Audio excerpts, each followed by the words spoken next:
Bonjour à tous, je suis ravie de vous retrouver pour ce nouveau numéro du Samedi Politique. On pensait la scène internationale totalement figée jusqu'aux élections américaines. C'était sans compter les frappes israéliennes sur l'Iran, les frappes iraniennes sur Israël et puis bien sûr l'effondrement des troupes ukrainiennes. Alors à quoi s'attendre, qu'il s'agisse du Proche-Orient ou de l'Est? Est-ce que les États-Unis jouent un rôle d'étincelle ou plutôt de pare-feu dans ce grand échiquier? C'est ce que nous allons voir tout de suite. Mais avant toute chose, vous le savez, comme chaque semaine, je compte éminemment sur vous pour le succès de cette émission. Alors c'est très important, prenez quelques secondes pour cliquer sur ce fameux pouce en l'air, ça améliore tout. Pensez évidemment à m'écrire vos suggestions, vos commentaires juste en dessous et puis relayez cette émission au maximum. À tout de suite.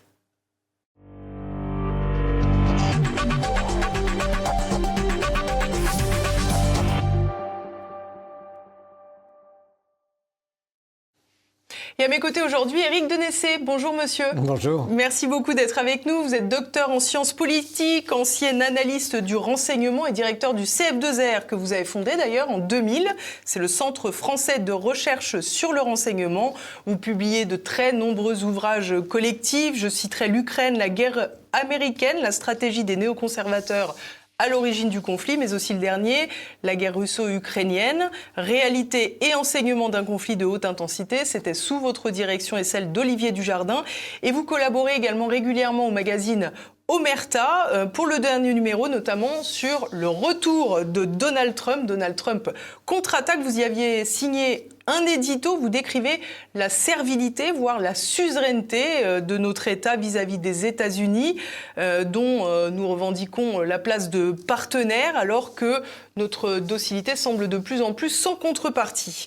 Vous allez commencer peut-être, Éric Denessé, on va dresser un tableau de ce qui se passe au Proche-Orient, avec beaucoup d'actualités dans les dernières semaines.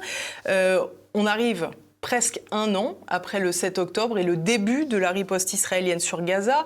On a vu véritable étalement de ce conflit sur le sud du Liban, les Houthis yéménites qui rentrent également dans le conflit. Maintenant, l'Iran. Vendredi, le guide suprême Ali Khamenei a pris la parole. Il a tout simplement déclaré que les jours d'Israël étaient comptés. Que faut-il penser de ces propos ?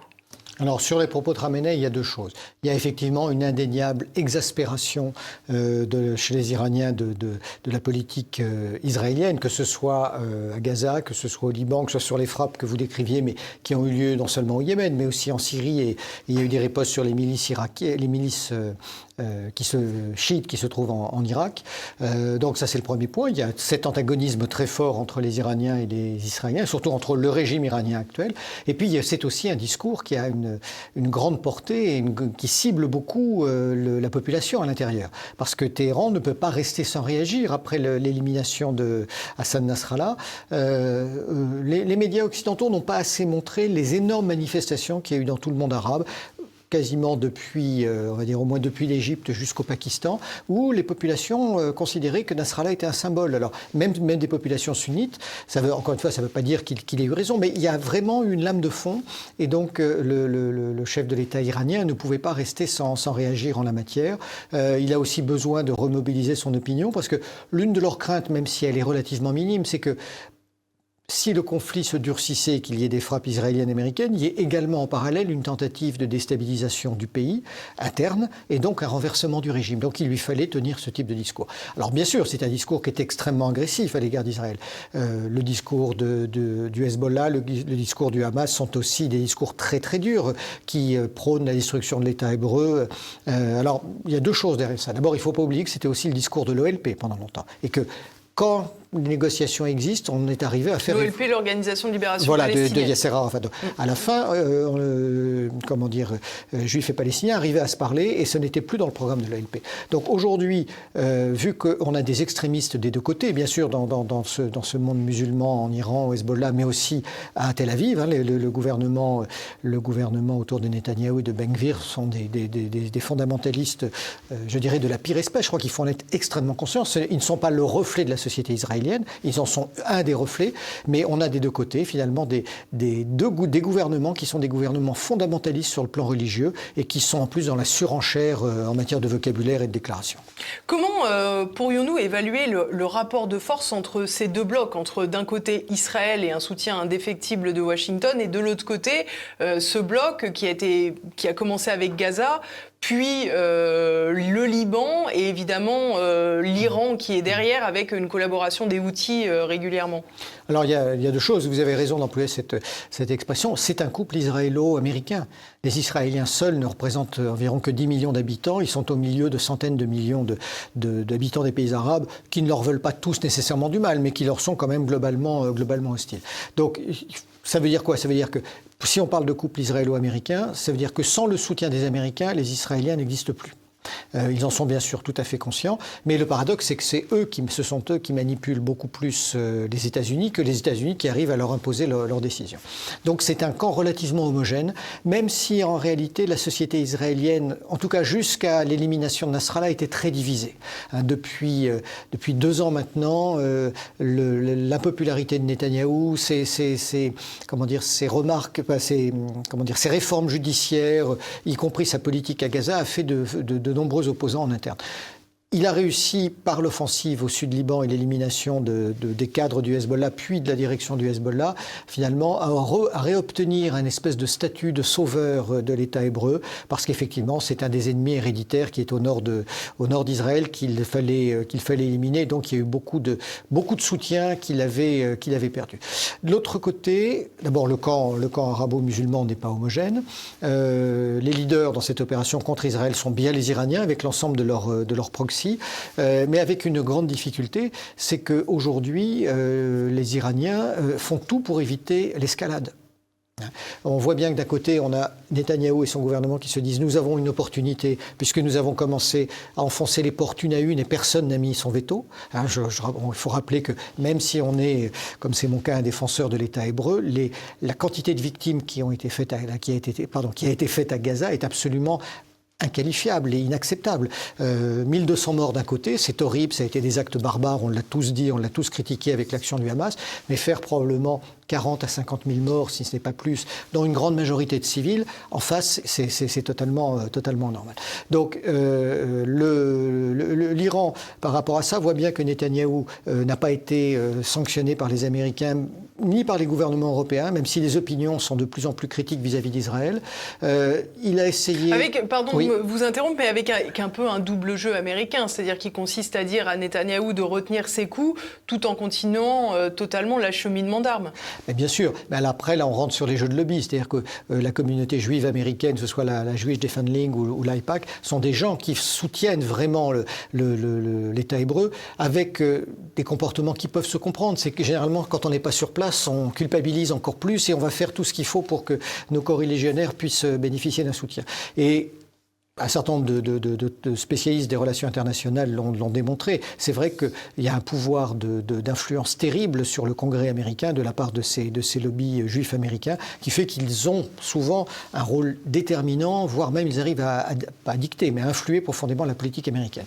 Donc la deuxième étape de Netanyahou, vu que personne ne lui a demandé d'arrêter, ça a été d'attaquer le Hezbollah, en faisant d'abord cette opération des beepers que nous avons bien sûr suivie, et puis en espérant déclencher une frappe du Hezbollah en riposte, ce que le Hezbollah s'est gardé de faire, à la fois parce qu'il était désorganisé et parce qu'il ne voulait pas paraître comme l'agresseur. Les Israéliens ont donc décidé de taper à ce moment-là. Je n'ai vu nulle part, en tout cas dans les grands médias occidentaux, qui que ce soit dire que c'était une agression. Même si le Hezbollah est considéré comme un mouvement terroriste, c'est quand même... ils rentrent illégalement dans un pays voisin, ils ont fait énormément de dégâts. Donc on voit bien que personne aujourd'hui ne vient empêcher Netanyahou de continuer sa stratégie. Celui-ci se dit, écoutez, l'Iran est aujourd'hui dans une situation plutôt faible par rapport à ce qu'il a été. Personne ne nous met des bâtons dans les roues. Les Américains ne seraient pas nécessairement hostiles à en tout cas, une action coercitive contre Téhéran. Donc je continue. Et ce faisant, il ne cesse de jeter de l'huile sur le feu avec cette politique jusqu'au boutiste. Mais il applique un peu ce que Kissinger, en son temps, appelait la stratégie du fou. parce qu'il est incontrôlable.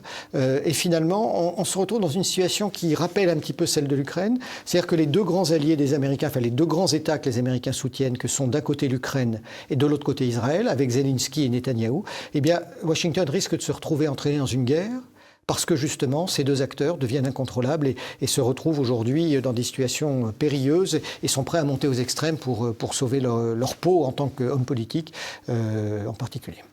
Après la mort d'Hassan Nasrallah, c'est le numéro 2 du Hezbollah qui a pris la parole. Il s'agit de Nassem Kassim. Je vous propose qu'on l'écoute tout de suite, qu'on écoute sa réaction. ستواصل المقاومة الإسلامية مواجهة العدو الإسرائيلي مساندة لغزة وفلسطين ودفاعا عن لبنان وشعبه وردا على الاغتيالات وقتل المدنيين. سنواجه أي احتمال ومستعدون إذا قرر الإسرائيلي أن يدخل بريا قوات المقاومة جاهزة للالتحام البري.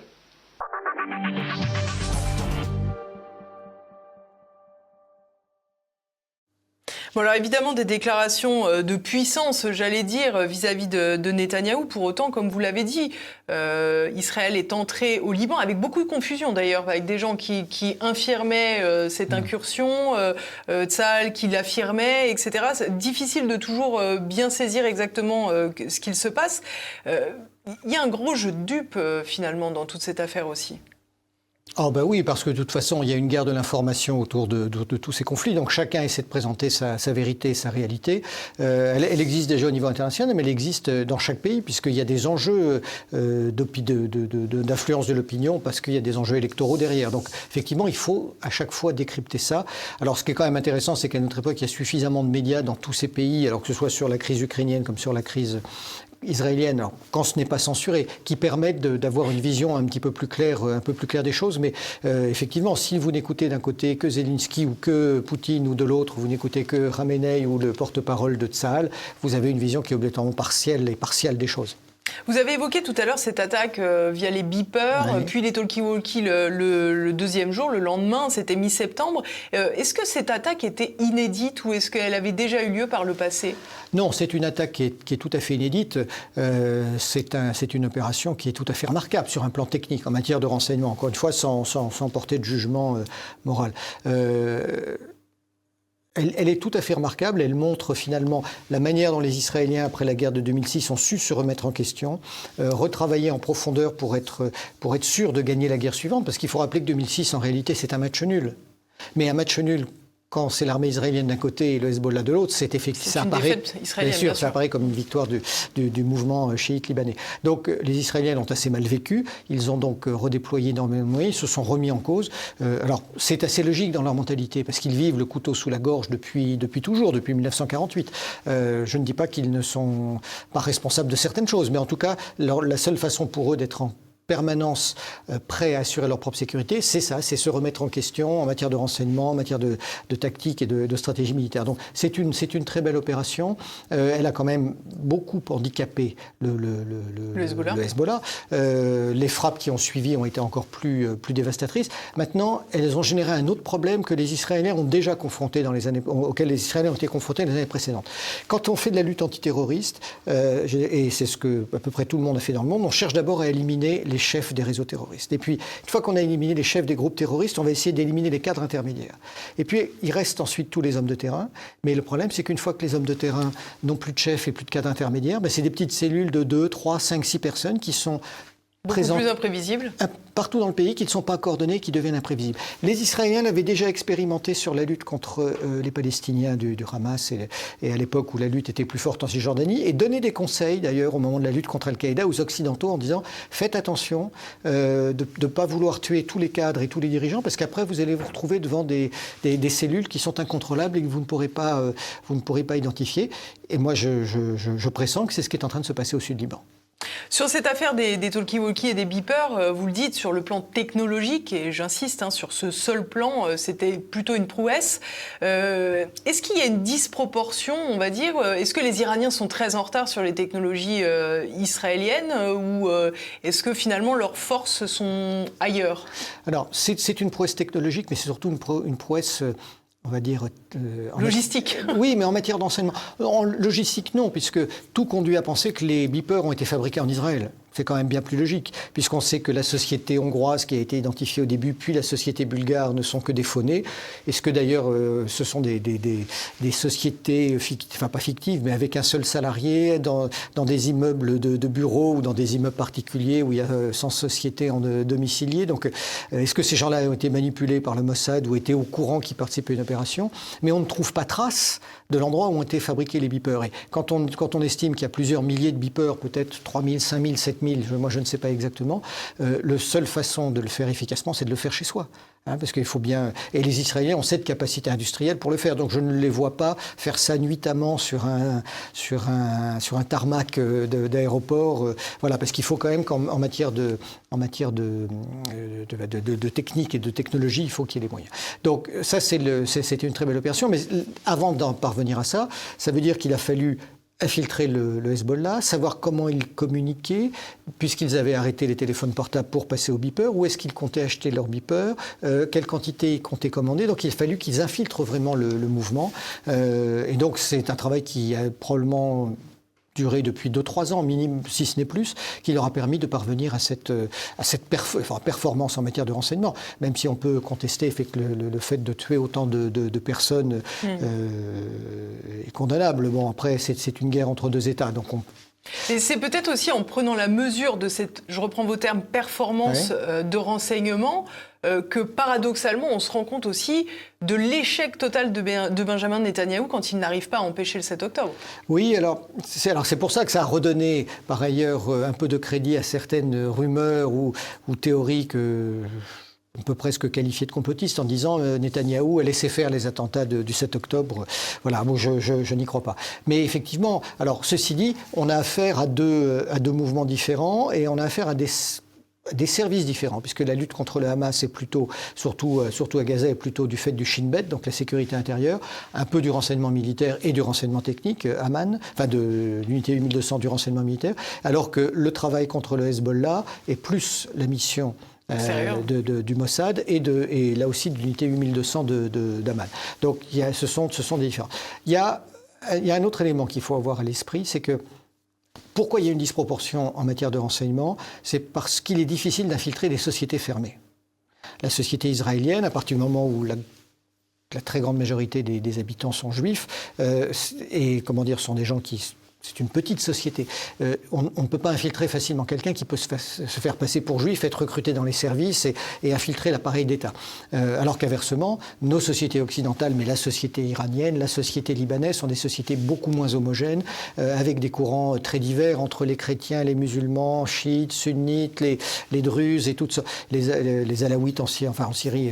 Donc là, on peut jouer beaucoup plus sur les dissensions et rentrer finalement dans cet appareil d'État. C'est plus facile d'être crédible, quoi. Voilà, donc il faut savoir que toute minorité, toute culture, toute société fondée soit sur des liens tribaux très forts, soit sur des liens religieux comme ça, est beaucoup plus difficile à infiltrer. Et puis il faut aussi rappeler un autre élément, c'est que la volonté de défendre l'État hébreu est très présente chez les habitants. Donc même si les Iraniens ont réussi à recruter quelques hommes d'affaires pour avoir des informations, ça reste très marginal et c'est pas en payant que les gens vont trahir. Alors qu'il est beaucoup plus facile pour les Israéliens de trouver des opposants au régime de Téhéran, de faire de la corruption en Iran pour pouvoir obtenir de l'information. Donc, c'est une disproportion d'efficacité, mais qui est liée finalement à la différence de nature entre les deux camps. On a vu cette riposte iranienne sur Israël, très, très orchestrée, j'allais dire, un peu comme celle d'avril dernier, même si elle a une ampleur supérieure. Est-ce qu'on sait aujourd'hui quelles étaient véritablement les cibles? On sait qu'il y a ces fameux F-35 et F-15 qui d'ailleurs étaient mis en cause dans la neutralisation de Nasrallah. On sait aussi que le Mossad était ciblé. Est-ce qu'aujourd'hui on est capable de faire un état des lieux des dégâts qui ont véritablement eu lieu avec ces frappes? Non, on ne peut pas le faire parce qu'il y a une censure légitime de la part du gouvernement israélien pour pour ne pas donner d'informations ni aux Iraniens, voilà, ni à la population. Alors autant, je dirais, la première frappe suite à l'attaque du consulat iranien à Damas, qui avait eu lieu, était une attaque qui était vraiment annoncée urbi et orbi, puisque les Iraniens l'avaient annoncé quasiment à tous les pays de la région 48 heures avant, qu'ils avaient envoyé des vieux missiles dans un premier temps, qu'ils avaient tiré aussi avec des drones qui volent à 200-300 km/h, donc que l'on peut même suivre sur les sites de surveillance de la circulation aérienne que l'on voyait traverser le théâtre des opérations. Donc on cherchait d'abord à sauver la face. Là, c'est vrai que quand on regarde la frappe d'il y a quelques jours, il y a plusieurs façons de voir les choses. C'est quand même une salve de 200 missiles qui est tirée sur un autre État. Donc effectivement, on peut se dire c'est une agression délibérée. Alors c'est vrai, mais il faut aussi rappeler que sur la première frappe des Israéliens contre le consulat d'Iran à Damas, personne n'a protesté. Or, imaginons demain que les Américains soient victimes d'une frappe sur un de nos consulats, ou que nous, Français, tout le monde aurait hurlé. Donc il y a eu déjà une espèce de minoration en disant si c'est des Israéliens, on ne critique pas, c'est normal. Mais ça a eu un impact très fort en Iran. Évidemment, l'élimination de tout le Hezbollah et de Nasrallah a été perçue comme une agression directe par Téhéran. Encore une fois, je ne vous dis pas qu'ils ont raison, mais il faut essayer de se placer dans la mentalité d'idée. Donc là, ils ont fait une deuxième salve de missiles qui était bien plus importante, avec, bien sûr, on ne connaît pas les résultats, mais semble-t-il, d'après ce que l'on sait, en ne visant bien sûr en priorité que des cibles militaires ou liées à l'État, que ça peut être des bâtiments gouvernementaux, les sièges des services de renseignement, avec la volonté sûrement de marquer le coup un peu plus, mais j'ai envie de dire, ce n'est pas non plus une montée aux extrêmes. Alors, c'est paradoxal, mon but n'est pas de défendre Téhéran, mais ça montre quand même qu'il y a une retenue des Iraniens en disant vous nous avez attaqué le consulat de Damas, on a riposté une première fois, vous éliminez Nasrallah, vous avez tué Haniyeh alors qu'il était à Téhéran même. Je rappelle encore que comment aurions-nous réagi, nous, si un invité de marque étranger avait été abattu à l'hôtel de Marigny, où on héberge de temps en temps. Même chose à Washington. Donc, pour Téhéran, c'était un véritable affront. Donc, ils ne pouvaient pas rester sans réagir. Leur réaction, même si elle est plus importante que celle qui a eu lieu après l'attaque contre le consulat de Damas, ils sont montés crescendo. Elle est encore mesurée. Alors c'est pour ça que... Et eux ont annoncé, ce qui est assez logique dans leur façon de faire les choses, que pour eux, le chapitre était clos. Je rappelle qu'ils ont dit il y a quelques jours qu'ils n'entreraient pas en guerre aux côtés du Hezbollah contre Israël. Ils n'avaient aucune raison de faire la guerre à Israël. Et ils ont dit que le Hezbollah était tout à fait capable de se défendre tout seul. Alors est-ce que c'est une démission? Est-ce que c'est un lâchage de l'allié? Ou est-ce que c'est une volonté de dire on maîtrise la montée aux extrêmes et on ne veut pas d'une conflagration régionale? C'est difficile à dire. Et donc, après cette seconde frappe, eux considèrent que le chapitre est clos. Évidemment, si les Israéliens ripostent une nouvelle fois demain, ils n'en resteront pas là. Bien sûr. Restons un moment, si vous voulez bien, sur le Liban. On a vu que ces opérations israéliennes avaient également fait 2 victimes françaises. Ça a donné lieu à une certaine confusion dans les services français du Quai d'Orsay. Je vous propose tout de suite de regarder la conférence de presse de Jean-Noël Barrot quand il était à Beyrouth. Monsieur le ministre, j'ai 2 questions. L'une d'une consoeur qui voudrait savoir pourquoi la France parle de ressortissants français qui meurent dans des explosions et pas dans des bombardements. Et ma propre question est pourquoi la France ne condamne pas avec clarté la mort de civils dans les frappes aériennes.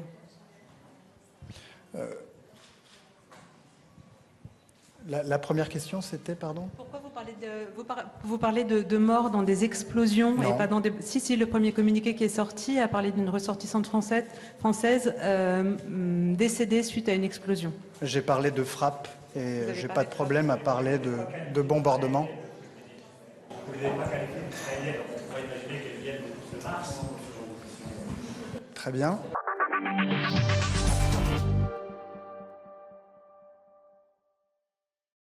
Alors on n'entend pas bien parce que le journaliste qui renchérit derrière n'a pas de micro, mais il lui dit elle venait d'où? De Mars.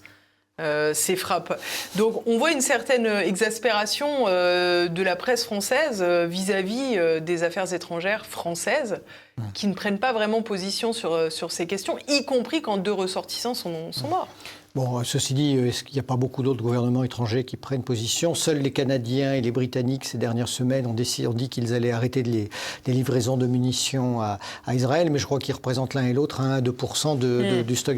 Non, effectivement, on voit la montée, on voit l'exaspération des opinions occidentales contre Israël monter. On voit petit à petit l'exaspération de la presse, mais l'ensemble des gouvernements occidentaux soutiennent l'État hébreu. Alors, c'est légitime, parce que je dirais c'est dans nos gènes, suite aux événements de 40 à 45, que à la Shoah, le soutien des Occidentaux à la création d'État d'Israël et à son droit de se défendre est tout à fait légitime. Seulement là où l'ensemble de ces acteurs sont en train de faire un grand écart qui va se terminer de manière extrêmement douloureuse, c'est que défendre l'existence de l'État hébreu, c'est une chose, mais défendre la politique quasiment d'épuration ethnique qu'il conduit à Gaza et d'agression qu'il conduit au sud Liban, c'en est une autre.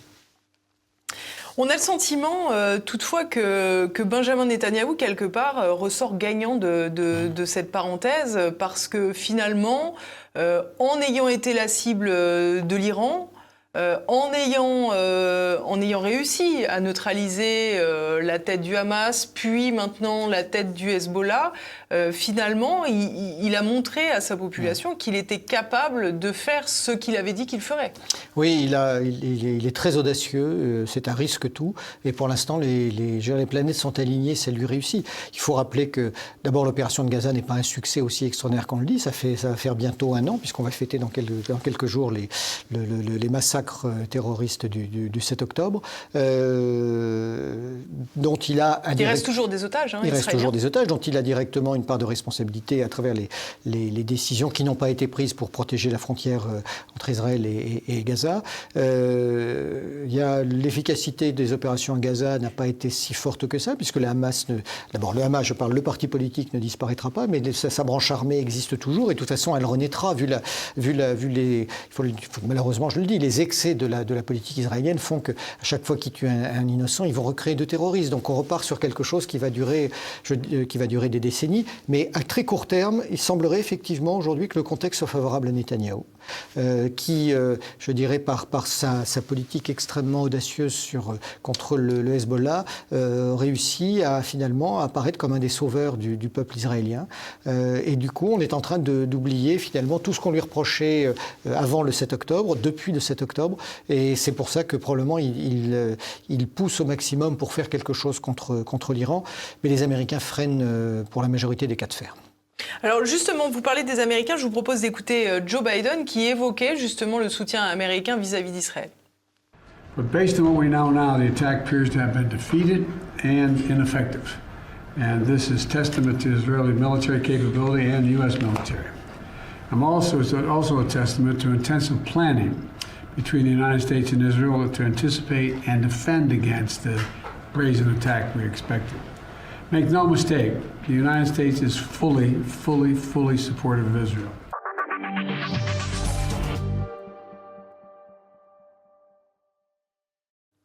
Bon, on l'a compris, un soutien total, pleinement en soutien d'Israël, a-t-il répété. Est-ce que, selon vous, il y aura vraiment un changement dans la position américaine si l'élection présidentielle américaine se solde par l'élection de Kamala Harris ou par l'élection de Donald Trump ? Alors, Trump est indéniablement le plus pro-israélien des hommes politiques américains, même si de toute façon toute la classe politique américaine est plutôt pro-israélienne. Mais Trump, encore plus que les autres, il faut rappeler qu'il est celui qui a reconnu Jérusalem comme capitale de l'État hébreu et qu'il apporte un soutien indéfectible à Netanyahou. Alors que de l'autre côté, Trump est pour une fin rapide de la guerre en Ukraine. Et côté démocrate, c'est légèrement différent, c'est-à-dire que Biden et ses conseillers à la sécurité et les néoconservateurs soutiennent bien sûr l'État d'Israël, mais c'est moins le cas de Kamala Harris, même si elle ne dit pas dans ses déclarations publiques. Elle est plutôt pour la poursuite d'une guerre en Ukraine, en tout cas parce que c'est leur intérêt jusqu'aux élections et après, mais elle est beaucoup plus sensible à la cause palestinienne, même si elle a fait un petit peu machine arrière en sentant que ça pouvait être négatif pour elle dans la campagne électorale. Mais c'est vrai, et là je parle des hommes, les appareils des partis, c'est un peu plus, c'est un peu plus, pas confus, mais un peu moins tranché, pardon. Non, alors il faut savoir que le soutien qu'a apporté Joe Biden à Israël a été finalement probablement parce que l'homme est diminué physiquement, mais ça a été mal perçu en Israël et aux États-Unis. On considère qu'il ne s'est pas assez engagé dans ce qu'il a dit même. Il y a eu plusieurs suites de déclarations. Alors que Trump est lui sans embâge. Et il faut aussi rappeler que Trump est ciblé, selon lui et selon le FBI, par les services iraniens pour l'empêcher d'arriver au pouvoir. Parce qu'il est... il est à la fois autant israélien qu'il est anti-iranien, alors que les démocrates américains, dans la suite d'Obama, sont ceux qui ont essayé de faire cet accord 5+1 avec Téhéran pour essayer de parvenir à des négociations. Donald Trump a récemment déclaré que Joe Biden aurait dû éparpiller façon puzzle, en gros, l'Iran. C'est aussi lui qui avait fait sortir les États-Unis de l'accord sur le nucléaire iranien pendant son mandat. D'où vient cette hostilité ? Est-ce qu'elle n'est pas culturelle ? Parce que j'allais dire, on cherche toujours un peu à gouverner à l'extérieur comme il le faut à l'intérieur. Et finalement, les États-Unis ont une communauté juive importante, ont peu de communautés musulmanes, à l'inverse des pays européens, qui doivent peut-être faire plus attention avec ce qu'on appelle la rue arabe. Est-ce que finalement, ce n'est pas juste ça qui détermine leur politique ? Alors, oui, il y a ça, mais en réalité, il y a une espèce d'atavisme dont j'ai du mal à expliquer l'origine chez les Américains et notamment chez les Républicains contre les Iraniens. Alors ça remonte sûrement à 79, la guerre, la prise d'otage de l'ambassade de Téhéran et après la guerre Iran-Irak. Et j'ai tendance à comparer ça avec l'espèce d'atavisme anti-russe des Britanniques. Dans les deux cas, c'est assez irrationnel. C'est-à-dire que c'est vraiment, on a ça à l'esprit. Dans les deux cas, c'est un pays qu'on n'aime pas ou ce sont des gens que l'on n'aime pas, et ça détermine pas mal d'attitudes en politique étrangère chez eux. Et ça va d'ailleurs au-delà de la raison. On le voit aujourd'hui, plus de la moitié de l'US Navy est déployée soit en Méditerranée orientale, soit au large de mer Rouge, au large des golfes Persiques. Les néoconservateurs américains, donc qui sont des démocrates, c'est ça le paradoxe, sont bien sûr pour le soutien à l'État d'Israël et ne sont pas fondamentalement opposés à une frappe sur l'Iran, alors que les gens du Pentagone, comme souvent les militaires sont plus prudents que les politiques, disent il faut qu'on fasse attention parce que ça va peut-être pas être partie de plaisir, et puis il y a en perspective ce qui se passe en mer de Chine avec les Chinois, donc il faut peut-être pas affaiblir notre outil. Ça devient assez complexe, et on sait et on sent que les Américains freinent au maximum, mais avec cette crainte de voir finalement Netanyahou leur échapper et faire quelque chose d'irréparable. Est-ce qu'il n'y a pas aussi cette espèce de marque, cette double marque indélébile chez les Américains, d'un côté le choc des civilisations et de l'autre la guerre froide, quoi, tout simplement, c'est-à-dire les deux ennemis irrationnels, tout ce qu'on assimile au monde arabe, je le dis volontairement avec de gros sabots parce que c'est un peu comme ça que ça semble être perçu, et de l'autre côté l'ancien monde communiste. Oui, alors je ne sais pas si ce que je vais dire correspond à ce que vous évoquiez, mais je pense qu'il y a une forme de théorie du chaos qui est très en vogue chez les élites américaines, mais vraiment chez des gens de très haut niveau qui considèrent que l'instabilité mondiale, des conflits réguliers et pas des conflits nucléaires, c'est quelque chose qui est utile pour maintenir leur puissance et qui a surtout des impacts très intéressants pour eux en matière économique. Voilà, ça leur permet de continuer des interventions, de contrôler certains pays, que des alliés fassent appel à eux, qu'ils fassent de la contrainte sur d'autres, et ça permet de relancer aussi l'appareil de défense comme on le voit depuis le début de la crise en Ukraine. Donc il y a aussi du machiavélisme chez eux. Alors justement, parlons à présent de la guerre en Ukraine. Éric Denessé, on a le sentiment que dès lors que le 7 octobre est survenu, il y a eu tout de suite un regard qui s'est tourné de l'Ukraine vers Israël. Est-ce que c'est véritablement comme ça ? J'allais dire, si on regarde les comptes à la loupe, est-ce que c'est vraiment comme ça que ça s'est matérialisé aux États-Unis ? Est-ce que tout l'argent, les crédits, les armes que l'on envoyait à l'Ukraine ont finalement basculer sur Israël? Alors, ça s'est passé un peu différemment. C'est d'abord, cette guerre en Ukraine n'a jamais vraiment passionné la population du fin fond du Middle West, d'ailleurs qui n'est pas passionnée nécessairement par grand-chose en politique internationale, mais effectivement, le 7 octobre a vraiment fait basculer les choses, parce que autant Israël est quelque chose qui est fait un sujet, un État qui est au cœur de la préoccupation des médias, de la politique et d'une partie de la population, autant l'Ukraine, c'était loin, les gens ne voyaient pas nécessairement l'intérêt. Et effectivement, dès le début de la crise israélienne, on voit que l'Ukraine sort totalement du débat, enfin totalement, j'exagère, mais sort très majoritairement du débat, et elle ne joue quasiment aucun rôle depuis le début de la campagne électorale. Donc c'est vrai que les gens, bien sûr, parlent d'Israël, ils évoquent l'Ukraine, mais en réalité, c'est aussi une épine qu'ils ont dans le pied, puisqu'ils n'ont pas totalement réussi leur stratégie, dont ils cherchent à sortir. Et globalement, les Américains s'en moquent un petit peu.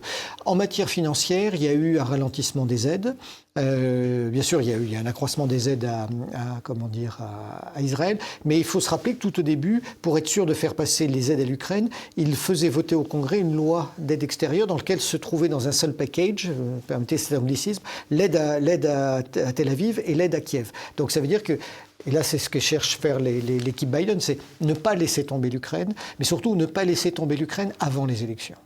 Il nous reste un mois. Qui serait perçu donc comme un échec cuisant. Bien sûr, donc il faut absolument que l'armée ukrainienne tienne jusqu'aux élections. Peut-être qu'elle tienne jusqu'à la prise de fonction du président en janvier, parce que sinon c'est un camouflet pour les équipes démocrates et que ça sera très nocif et très négatif pour Kamala Harris. Bon, mais sinon effectivement les gens sont beaucoup plus préoccupés par ce qui se passe au Proche-Orient qu'en Ukraine. Et comme toujours, les gens sont lassés des médias depuis 2 ans et d'avoir les mêmes histoires en permanence. C'est très différent pour nous en Europe parce que c'est quand même à nos portes. Alors justement, en Ukraine aujourd'hui, qu'en est-il de la situation ? On a vu cette fameuse, pendant l'été, opération sur Koursk par les Ukrainiens, qui a été maintes fois commentée. Aujourd'hui, on a le sentiment que cette opération est terminée. Ça a été un échec de plus, avec peut-être une bonne idée au départ, mais qui, force est de le constater, n'a pas abouti. Ça devient de plus en plus compliqué, mais en même temps, on a envie de dire, ça fait aussi 2 ans et demi qu'on dit que c'est de plus en plus compliqué, et absolument. L'Ukraine tient. Oui. Alors, cette réflexion est essentielle parce qu'effectivement, la Russie ne fait pas de grande rupture. 2 ans après le conflit, on a plus d'informations sur les dysfonctionnements initiaux qui avaient caractérisé l'offensive russe. Donc on voit que tout n'est pas blanc. Des affaires de corruption des 2 côtés. Côté russe, évidemment, autour de Shoigu. Plus de 30 généraux, je crois, démissionnés et poursuivis en justice. Alors la corruption en Ukraine atteint des proportions qui sont encore au-delà de cela. Mais effectivement, pas de rouleau compresseur russe. Soit qu'ils ne veulent pas, soit qu'ils ne peuvent pas. Je pense qu'il y a un petit peu des deux. Ils ne le veulent pas parce qu'ils ne veulent pas rentrer et prendre le contrôle de terres dans lesquelles il n'y a pas une majorité de russophones. D'abord, puis la Russie n'est pas une puissance expansionniste. Elle est intervenue pour protéger les populations du Donbass, que ça plaise ou non, et elle compte les libérer et les garder dans la Fédération de Russie. Donc ils avancent progressivement avec un souci aussi d'éviter les pertes, de consolider leur ligne de défense à chaque fois qu'ils ont fait un pas en avant. Mais de toute façon, je ne suis pas sûr qu'il pourrait avoir une rupture aujourd'hui, pour plusieurs raisons. Pour des raisons d'effectifs, de munitions, mais aussi parce que l'aide de l'OTAN en matière de renseignement à l'armée ukrainienne est telle que le champ de bataille est devenu transparent. Donc dès que vous faites une concentration de force de plusieurs milliers d'hommes, ça se voit tout de suite, et à ce moment-là, elle est tuée dans l'œuf par des frappes aériennes ou principalement par des frappes d'artillerie. Voilà. Et puis de l'autre côté, les Occidentaux font tout ce qu'ils peuvent pour maintenir l'armée ukrainienne à flot. Indéniablement, on doit reconnaître que ces combattants se battent pour défendre leur pays. Il est difficile de voir aujourd'hui quelle est la proportion d'étrangers dans cette armée ukrainienne. Parce qu'effectivement, elle réduit de plus en plus. Ils ont énormément de problèmes d'effectifs. Les gens cherchent à déserter ou à quitter ou à échapper au recrutement. On sait qu'il y a eu à un moment donné des milliers de Polonais sous uniforme ukrainien qui se battaient, sans parler des Tchétchènes, des Latinos. Ça, moi, je ne sais pas l'évaluer. Mais c'est bien sûr beaucoup plus fort en proportion que ce qui se passe côté russe. Mais on est vraiment, je dirais, c'est un peu fort à la mot. C'est-à-dire que plus le temps avance, plus ils sont sur les dernières positions. La prise d'Ougledar est une prise très importante, et je pense que moi je ne vois pas d'évolution avant, on va dire, mi-novembre avec les élections américaines. Après, après c'est une inconnue. Est-ce que du coup, si Trump est élu, vu qu'ils savent que de toute façon il ne soutiendra pas l'Ukraine et qu'il poussera à des négociations dans lesquelles le Donbass, Vance l'a dit, restera à Moscou, est-ce que les gens ne vont pas déposer les armes en disant on sait ce qui va se passer? Est-ce que l'armée ne va pas s'écrouler, ou est-ce qu'au contraire elle va continuer à résister? Je ne sais pas dire. Alors justement, il y a peu de temps, il y avait une Assemblée générale des Nations Unies. Ça a été l'occasion, aussi bien pour Joe Biden que pour Donald Trump, de rencontrer Volodymyr Zelensky. Je vous propose qu'on découvre 3 déclarations de ces 3 dirigeants. Let me be clear. Russia will not prevail in war. Russia will not prevail. Ukraine will prevail, and we'll continue to stand by you every step of the way. I raised with President Biden the plan of victory. Today we are preparing to discuss the details to strengthen the plan, coordinate our positions, views and approaches. Our teams will work together to ensure the implementation of our future steps. I will settle the war in Ukraine. I met with President Zelensky today, had a good meeting. We had a great news conference afterwards. She met with him, I guess, yesterday. She didn't have a news conference because she can't do a news conference. She can't answer any questions.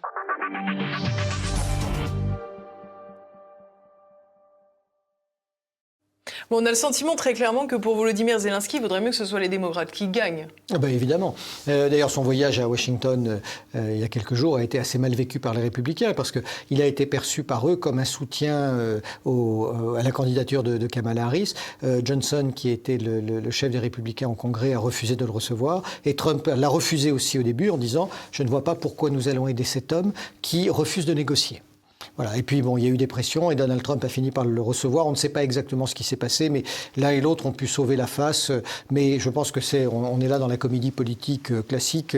Zelensky n'est pas du tout apprécié par le camp Trump, qui est pour mettre un terme à ce conflit et rebâtir une forme de relation acceptable avec Moscou. Alors, pour parfaire ces parallèles entre l'Ukraine et Israël, on a le sentiment, in fine, que ces dirigeants, aussi bien Volodymyr Zelensky que Benjamin Netanyahou, sont condamnés au jusque-boutisme, finalement. Ben oui, c'est le risque, avec une petite différence, c'est que Netanyahou, malgré une grosse position intérieure, est encore un Premier ministre légitime. Zelensky n'est plus un président légitime. Il n'a pas fait d'élection. Je rappelle que même pendant la Seconde Guerre mondiale, à la fin de la Seconde Guerre mondiale, Churchill a fait des élections. D'ailleurs, il a perdu son poste de Premier ministre dès la fin du conflit. Zelensky reste. Donc on est face à Et personne ne proteste. Et personne ne proteste. Bon, après, il faut aussi reconnaître que le gouvernement ukrainien relève plus d'un gang que d'un gouvernement, en s'enrichissant à tour de bras depuis le début de ce conflit, tirant parti ou en détournant les aides. On sait qu'un tiers des matériels militaires livrés se retrouvent dans des réseaux criminels. Il y a de la corruption en Russie, on l'a dit tout à l'heure, mais elle n'a rien de commun avec ce qui se passe en Ukraine. Et donc, tous ont intérêt à ce que ça continue jusqu'au bout. Mais je pense que de la même manière, l'un et l'autre, c'est moins le cas pour Netanyahou depuis ces derniers jours. Zelensky a toujours cette peur d'être poursuivi en justice aussi. Enfin, mis en cause, pas poursuivi en justice, parce que beaucoup de gens en Ukraine considèrent qu'il les a plongés dans la guerre, de manière excessive. Et d'ailleurs, c'est ressorti au moment de l'offensive sur Koursk, puisqu'un certain nombre de membres du Parlement ont dit « mais cette offensive est totalement stupide, elle va encore plus radicaliser les Russes contre nous ». Et d'ailleurs, on l'a vu très rapidement, les Russes qui ont toujours dit qu'ils étaient prêts à négocier, ont des positions de plus en plus dures. Parce que, en dehors du fait que c'était une faute tactique et stratégique d'attaquer Koursk, c'est surtout une faute psychologique. Parce que c'est quand même un des endroits où les plus grandes offensives allemandes de la Seconde Guerre mondiale ont eu lieu. Et attaquer, notamment avec quelques chars Léopard, cette zone-là, même s'il n'était absolument pas défendu, psychologiquement, ça n'a fait aussi que resserrer les liens autour de Poutine, même si en Russie, les gens, comme tout le monde, en ont assez de cette guerre. Et il faut rappeler aussi qu'en Russie, on pense toujours que les opposants à Vladimir Poutine sont favorables à la paix, mais il y a aussi des gens qui sont bien sûr plus belliqueux que Vladimir Poutine. Et oui, parce qu'on croit que Poutine dirige seul la Russie. Il est au carrefour, bien sûr, il a un impact énorme, mais il est au carrefour de plusieurs influences. Et d'ailleurs, au moment de l'offensive de Koursk, certains ont dit, et on n'a pas pu le confirmer, que les Russes avaient vu cette petite concentration, parce qu'elle n'était pas énorme initialement, mais qu'ils l'ont laissé faire. Parce que certains membres de l'état-major, qui sont plus durs que Poutine, disaient, si les Ukrainiens rentrent sur nos territoires, ce sera rédhibitoire. Maintenant, on demandera la capitulation totale. Voilà. Est-ce que ça s'est passé comme ça nous a été raconté ou pas, c'est difficile à déterminer, mais ça montre bien qu'il doit équilibrer plusieurs courants, des ultranationalistes qui sont plus bellicistes que lui, certains qui sont pour des négociations plus rapides pour reparvenir à une situation de paix. Et donc il est vraiment au milieu de ces courants, et pour l'instant il navigue bien, mais on s'en est aperçu aussi au moment de l'affaire Wagner. Finalement, il a été obligé de demander des interventions militaires contre les hommes de Wagner, mais il s'est aussi finalement défait de son principal collaborateur qui était Shoigu quelques mois après. On a le sentiment aussi que parmi les parallèles que l'on pourrait faire entre les deux théâtres de guerre, il y a aussi cette revendication initiale de la Russie qui était de dire « nous ne voulons pas des bases otaniennes à nos portes, nous voulons être en sécurité et ne pas être atteignables ». Finalement, d'ailleurs, beaucoup ont fait le parallèle avec la baie des Cochons.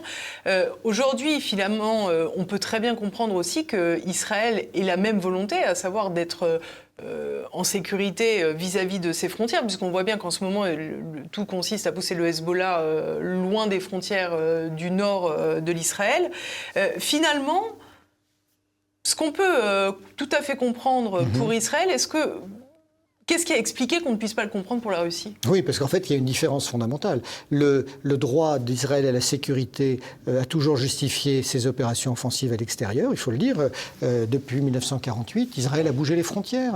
C'est le pays qui a le plus violé des résolutions de l'ONU. Et donc, à chaque fois que les Israéliens disaient « nous menons une opération militaire parce que notre territoire tel qu'il a été conçu ne nous permet pas de nous défendre, donc on s'empare du Golan, on s'empare de la Cisjordanie, du Negev, dans certaines opérations avant de le rendre à l'Égypte, ça a été accepté totalement. Et aujourd'hui, le fait qu'ils pénètrent dans un État voisin, qu'ils agressent, même si c'est contre le Hezbollah, c'est une violation des lois internationales. Quand la Russie fait le 10e de cela, elle n'a cessé de prévenir pendant des années que l'entrée de l'Ukraine dans l'OTAN était quelque chose, c'était une ligne rouge à ne pas franchir, que la Crimée faisait partie historiquement de son territoire. Encore une fois, je ne cherche pas à justifier, mais si on applique la même règle à l'un et à l'autre, du point de vue des deux. Eh bien, dans ce cas-là, il faudrait, si on reconnaît le droit à l'État hébreu d'avoir des frontières qui lui permettent de se défendre en toute sécurité, de ne pas avoir d'adversaires hostiles de l'autre côté, eh bien, on doit reconnaître les mêmes droits à la Russie. Et bien sûr, ce n'est pas le cas. On est sur le deux poids deux mesures. Beaucoup ont expliqué que finalement l'Ukraine était aussi un proxy américain qui avait consisté à affaiblir la Russie. Très récemment, 2 comiques russes, 2 humoristes imitateurs ont joint l'ancien patron de la CIA, Mike Pompeo, et en se faisant passer pour un dirigeant africain. Et Mike Pompeo aurait finalement expliqué cette stratégie d'affaiblissement de la Russie, mais aurait également déclaré qu'il observait à regret que cela avait consisté à pousser la Russie dans les bras de la Chine. On a envie de se dire quand même, on est ancien directeur de la CIA et on n'était pas capable de prévoir ça. Mais les bras m'en tombent comme à chaque fois. Mais en même temps, quand on regarde l'histoire américaine et l'histoire des interventions américaines, ce sont des apprentis sorciers. C'est-à-dire que pour une opération réussie, ils en ont 2 ou 3 qui sont ratés. Et c'est là vraiment sur cette opération-là, ils ont connu un échec. Parce qu'effectivement, leur but était d'affaiblir, voire de démembrer la Russie et de s'accaparer ses ressources humaines et matérielles dans la perspective ultérieure d'un éventuel affrontement avec la Chine. Ça n'a pas marché. À part affaiblir l'Europe, ils n'ont rien réussi. Ils n'ont pas dépensé tant d'argent que ça, même si les aides américaines ont été bien plus importantes que les aides européennes. Je crois qu'elles représentent 5% du budget de la défense américain. Et de toute façon, ils ont le dollar et la planche à billets. Donc, à part augmenter la dette, ça leur coûte rien. Mais c'est effectivement affligeant de voir ce genre de réflexion qu'on pouvait faire dès fin 2021, parce quand on connaît les Américains, quand on travaille sur ces questions-là, on voyait très clairement quelle était leur stratégie. Et certains leur disaient, mais ça ne marchera pas. Non, ils y sont allés et ils se sont lamentablement plantés. Mais je rappelle aussi une chose, parce qu'on n'en a quasiment pas parlé en France, le Congrès républicain a sorti un rapport il y a maintenant 2 ou 3 semaines, très virulent contre le retrait d'Afghanistan. C'est-à-dire qu'au moment du retrait d'Afghanistan, la CIA, les services du Pentagone avaient prévu un retrait par étapes.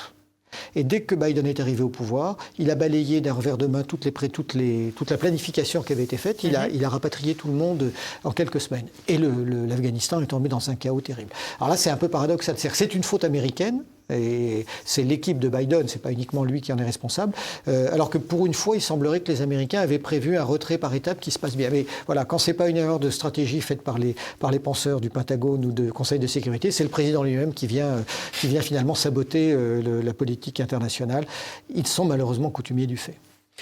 Si je reviens aux déclarations de Mike Pompeo, justement, sur ce lien qui est en train de se créer et qui devient de plus en plus proche et fort entre la Russie et la Chine, Mike Pompeo semble vouloir dire qu'il va falloir revenir sur ces liens en construction pour isoler à nouveau la Chine. On sait que dans quelques semaines, il y aura le sommet des BRICS en Russie, donc le mandat d'arrêt international contre Poutine ne posera pas de problème, il pourra y aller sans aucun souci. Est-ce que c'est pas trop tard finalement ? Est-ce que ce morcellement du vieux monde, j'allais dire, un peu de l'Occident, avec une Europe vassalisée, les États-Unis et Israël d'un côté, et finalement le Sud global, du moins c'est comme ça qu'on l'appelle aujourd'hui, qui avance vers un monde multipolaire ? J'espère, je ne pense pas et je n'espère pas que ce soit trop tard. En tout cas, le coup est tiré, il y aura une évolution majeure, on la voit déjà, il y aura une évolution très significative dans le rapport de l'Occident au reste du monde. Nous sommes en perte de vitesse, c'est très clair. Par contre, sur la Russie, les Américains sont capables de faire des volte-face à 180 degrés très rapidement et Poutine est suffisamment pragmatique pour se rendre compte qu'effectivement, si les Américains se rendent compte qu'ils ont fait une erreur, qu'ils trouvent que la Russie est allée trop loin dans les bras de la Chine, ils n'hésiteront pas à faire des efforts côté américain, justement pour refragiliser cette relation. Et c'est tout l'intérêt de Poutine et de la Russie, finalement, elle aussi, de s'extraire d'une certaine façon d'une trop grande dépendance, de liens trop étroits avec la Chine et de rétablir un équilibre avec l'Occident. Donc, si on a deux camps pragmatiques, et Dieu sait si les Américains, quand ils le veulent, sont capables de l'être et que la Russie devenir Poutine aussi, je pense qu'on pourrait avoir quelque chose d'original, mais je ne sais pas si ça aura un impact positif pour l'Europe. C'est ce que j'allais dire. Dans ces deux camps, finalement, on a l'impression que l'Europe sera contrainte d'avoir une position de suiveur. De toute façon, elle n'a aucune importance, aucun poids aux yeux des Russes, et qui nous considèrent tous comme des auxiliaires des États-Unis. Et quand les Russes veulent parler avec quelqu'un, ils parlent avec Washington. La France et l'Allemagne ont perdu tout crédit, n'ont plus guère de poids diplomatique. Voilà, ça va être aussi l'enjeu de l'attitude des États-Unis vis-à-vis des pays frontaliers de l'ex-Union soviétique, les pays baltes, la Pologne, la Roumanie, la Moldavie. Voilà, comment Washington, qui leur a apporté une aide majeure, va se comporter s'il y a demain un changement de politique avec la Russie. Mais encore une fois, contrairement à ce qu'on nous a raconté, la Russie n'est pas dans une logique expansionniste et donc elle ne représente pas une menace pour l'Occident aujourd'hui. Et donc elle ne le représentera pas demain, également pour des raisons démographiques. Donc je pense que d'une certaine manière, à moyen terme, d'ici 2-3 ans, nous pourrions retrouver des relations apaisées si le conflit s'arrête et que les Américains, bien sûr, font un pas en direction de Moscou, parce que c'est à eux de le faire. On a le sentiment finalement que pour les États-Unis, et j'allais dire, quels qu'en soient les résultats de la prochaine présidentielle, ils vont obligatoirement devoir accepter un passage où ils ne pourront plus verser dans l'interventionnisme. Je l'espère, j'en suis pas sûr. En tout cas, ce qui est sûr, c'est qu'on va avoir aux États-Unis la fin d'une génération. Parce qu'effectivement, on voit que les Cheney, qui ont eu ce rôle extrêmement important et néfaste sous les présidences de George W. Bush, s'ils soutiennent encore, alors que ce sont des néoconservateurs républicains, s'ils soutiennent Kamala Harris, c'est un peu la fin. Il y a un renouvellement de génération aussi qui s'opère aux États-Unis. Donc, est-ce qu'on va en voir sortir des gens avec un point de vue plus pragmatique, pour moi, c'est assez difficile à dire. Mais ça arrive à un moment donné où on ne voit pas le même type de renouvellement en Europe. Voilà, parce qu'il y a un renouvellement dans toutes les sociétés, mais aux États-Unis, on voit que des choses peuvent changer, alors qu'en Europe, on a l'impression d'être sur une inertie qui nous laisse avec des modes de pensée et des acteurs qui réfléchissent de la même manière. Merci beaucoup Éric Dédessé d'être venu sur TV Liberté. Merci à tous de nous avoir suivis. J'espère que cette émission vous a plu. Je vous invite bien sûr à retrouver les articles du CF2R sur le site. Bien entendu, il y a des articles de politique internationale et bien entendu sur les renseignements. N'hésitez pas. Pensez également, si vous ne l'avez pas déjà fait, à commenter cette émission dans la rubrique juste en dessous. Et puis bien sûr, cliquez sur ce fameux petit pouce en l'air. Il n'est pas trop tard et ça améliore le référencement et donc notre succès. Chers amis, je vous dis à la semaine prochaine. En attendant, portez-vous bien. À bientôt.